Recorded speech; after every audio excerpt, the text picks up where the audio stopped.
Today we're going to talk about one of my favorite games, which is Root, specifically tips and tricks on how to win when you're playing the Eyrie Dynasties. First thing to note is during the setup phase, you get your 3 cards off the top of the draw deck before you pick your leader. That's extremely important. Based upon the board setup, it might help you determine which leader is best. I'm going to give you a strange recommendation. I'm going to suggest playing the Despot as a good sort of learning leader for you to use when you're playing the Eyrie Dynasties. What gets people confused is that they think that the Despot is for fighting and it's more of an end game style leader. You can actually use it at the beginning of the game very, very well. The key to this leader is not its special ability, but its 2 Vizier opening cards, which is move and build. This will allow you to get your roosts onto the table really, really quickly. I'm going to show you how that works. What we're going to do first is add to our decree. So once per turn, we have to add either 1 or 2 cards to the decree. In this case, we have a wild card, we have a red and a yellow card. We're going to look for our opening roost, and we're going to look to start getting more birds on the table. So first and foremost, we're going to take this yellow card and stick it in the decree, specifically for the recruit icon. Next, we're going to move. We're going to take 2 of the bird soldiers, and we're going to transfer them to this location right next door. Finally, we're going to use the build option. We're going to take one of our roosts and place it at this location. The Despot strategy is going to be extremely effective because you're going to be using, a lot of times, your Lords of the Forest special rule, which says you rule any clearings where you are tied in presence. We could technically take over any marquee decat location by simply having 1 bird warrior in that location. We would tie them and thus be able to place one of our roosts in that clearing. That's extremely important. Always remember that. It's kind of the unique special ability for the Eyrie. As a first turn summary, we focused on getting a roost out and we succeeded. Next turn, we're going to do the same thing and the turn after that as well. I'm going to show you how quickly and easily you can spread across the board by using this strategy. Here's what our hand looks like at the start of round 2. It's a very strong hand. We have a red card and 2 wild cards. So we're going to take that red card and we're going to place it into our decree for recruit. We're going to keep adding bird warriors to the game. So let's go ahead and do that. Our decree is looking really strong again. First, we're going to recruit in these 2 different locations. Next, we're going to perform another move action and take 2 of the warriors and move them up to this clearing. Finally, we're going to execute our build option in the decree, and we're going to place another roost onto the table. It's now the end of turn 2, and we have a strong lead already with building our engine. We've already gained 3 victory points, and we've uncovered an extra card draw. In Root, drawing cards is typically power. It allows you more options. So from this point forward, as long as our roosts don't get destroyed, we can be drawing 2 cards per turn, which is a fantastic upgrade to our engine. Alrighty, it's the start of our 3rd turn, and we already have an amazing board presence. 3 roosts out on the table, and we've established a really strong decree, and we're going to continue with that. Last turn, we were able to draw an additional card, which gives us 2 wilds, a red, and an orange. This turn is going to be a bold turn. We're going to establish 2 roosts. We have the option of adding 2 cards to the decree each turn, and we're going to do that. The red card for my hand is going to move to the move location, and then secondarily, the orange card is going to go into the build spot. I'm going to show you why we're doing this. Time to execute the decree. We're going to recruit, then we're going to recruit.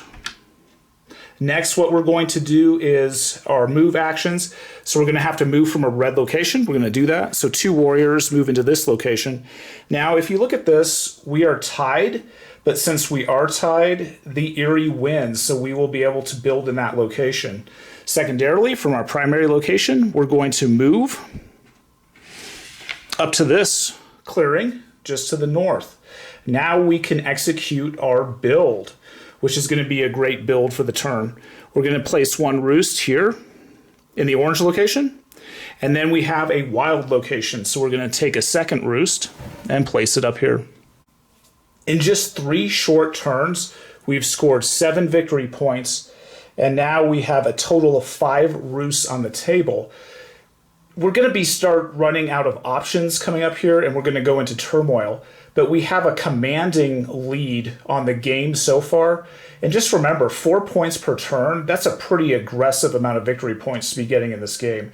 Already, you're going to be making the other players at the table nervous by doing this strategy. And quite honestly, it's very, very easy to do. All you had to do was start with the despot, start moving and building. It's very, very quick, it's very, very effective, and it gives you a commanding lead at the beginning of the game. Eventually, when you're using the despot, you're going to go into turmoil. It's just natural. You won't be able to sustain this forever. At this point, though, it was really easy for you to get 5 of your roosts onto the table. Now what you need to do is protect those roosts. By using the charismatic leader, you can bolster your troops and expand your troops to defend those roosts with terminal intensity.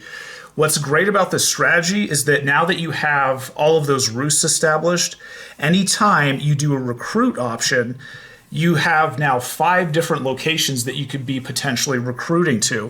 What makes this card fantastic is that it's one of the Viziers. It's one of those blue wild cards. So you can literally now recruit to any location, any of your roosts to defend them. If you start getting attacked on one end of the board, next turn you can add 2 troops there. And what's great about this leader is you place 2 warriors each time you have a recruit option. That's a fantastic way to bolster your defenses. Bottom line, once you have 4 roosts on the table, you're going to be getting 4 victory points per turn. If you want, you could just simply dig in and defend those roosts. Now the other players have to catch up to you. They have to be scoring at least 4 points per turn. Otherwise, you're just going to naturally overtake them. You can literally just sit there and defend yourself until the end of the game. Oftentimes, this is more than enough to win against inexperienced players. With the charismatic leader, you're going to have to recruit in battle at least once per turn. But look for locations, look for clearings where you can gain quick victory points. As an example, you can recruit in this clearing, putting down 2 warriors.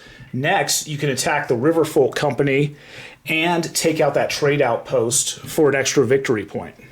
Here's another example of the recruit and battle strategy. First, you're going to recruit to a location where you have a roost.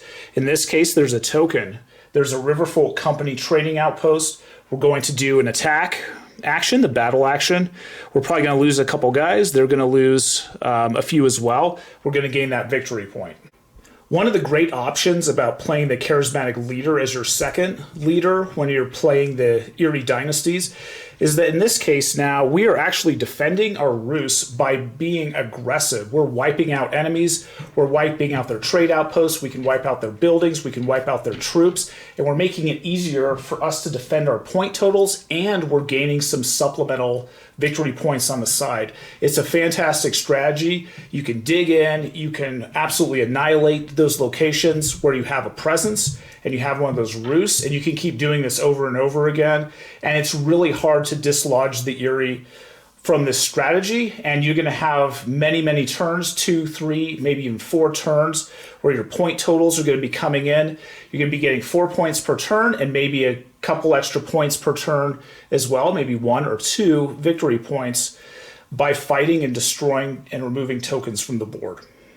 At this point in the game, your charismatic leader has definitely gone into turmoil, but that's okay. You have your 5 roosts out on the table, and they are heavily defended, heavily fortified, and you have eliminated, if not most, but all of the enemy presence in your locations. Now it's time to craft. The Eyrie Dynasties has a penalty, and it's called Disdain for Trade, and it simply says, when crafting items, you score only 1 victory point. So if you're bringing out a 2 victory point or 3 victory point item, you only get 1 victory point for that. So after you're done with the charismatic leader, you have your highly defended locations. Your roosts are what you're going to use to craft. Bring out the builder leader to help close out the game. You can use this to raise those victory point totals on the crafting cards to their normal values. Thus, you can be getting 2 or 3 victory points for some of those bigger crafting cards. So right now, you have a very strong board presence. You're heavily defended. Now you're going to craft, and your enemies just have to watch in horror as you get 4 victory points per turn, and you're crafting at a normal speed. At this point in the game, it's basically almost impossible to stop the Eyrie. with the exception of a massive onslaught, a massive military assault against their roosts to wipe them out. So be really, really cautious, be really, really cognizant, defend your roosts to the best of your ability, and craft to close out the game. This is a quick summary of the 3 leaders we use in this video. First, the despot, second, the charismatic, and finally, the builder. By using this simple progression of leaders, you will be able to explore the Eyrie Dynasties successfully. When you first start playing this faction, it's extremely complicated, it's very, very confusing, and it's easy to get frustrated. So by just using these tips and tricks that you've learned today using these 3 leaders, you'll be able to customize your own root strategies when playing the Eyrie Dynasties. I want to thank you for your time. I always appreciate everybody watching these videos and gaining some cool tips and tricks for their next game of Root. Thanks for watching, and as always, have fun gaming.